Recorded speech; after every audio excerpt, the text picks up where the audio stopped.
I also finished Aaron Hernandez. And I have to start Aaron Hernandez. All right, so I ain't gonna say nothing. I will say, interesting show. I realized, number one, Ryan Murphy is not as involved as we thought. He's only an executive producer. He does not write or direct any of the episodes. Okay. That was weird to me, but that's the case. Also, there's some information that is at the end of the episode that I didn't see until maybe halfway through the series, where they basically say this show is based off of a podcast, if I remember correctly, by the Boston Times. And then the next thing says, but creative license. Got it. Okay. And that's weird to me. And I don't want to say too much because you haven't seen it, but it's weird to me because the way they do the show, it doesn't come off like it's creative license. I mean, maybe a lot of it isn't. But they're using dates and everything. So it's like in 94, in the summer of 94, blah, blah, blah happened.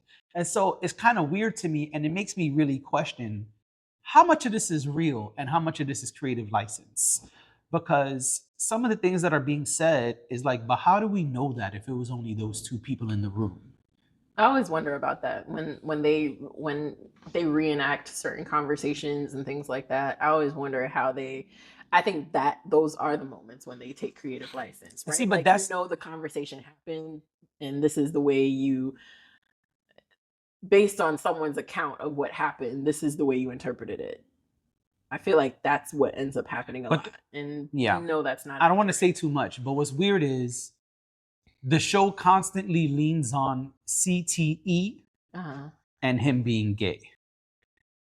It's really weird the way they did stuff. And I'm not mad at either thing, but that's why I'm saying the creative license thing. Because it's like, if he really hit his head hard in practice, how y'all know?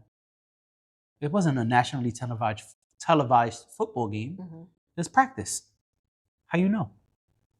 Well, I guess. How you know when he was 7, he did a spin move and slipped and hit the back of his head? How you know?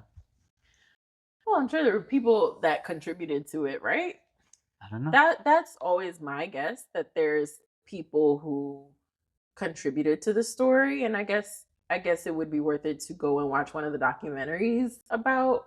Well, it doesn't, about him. It doesn't say it's from the docs. It says it's from this Boston Times. What I mean is, because if you watch one of the documentaries, you probably get a little bit more insight into where the information came from. Oh, okay, I get what you're saying. I'm not against watching a doc. It just gave me the question of, okay, how much of this was creative license? Of course, yeah, and that's always a weird thing when you're looking back at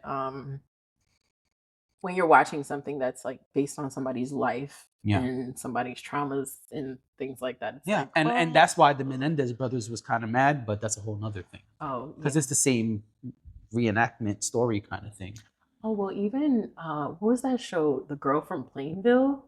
Yeah, that story. I watched the documentary and I was like, "Oof, they actually were generous in the reenactment." Yeah. Yeah, but anyway, I mean, those were teenagers, so I can see why.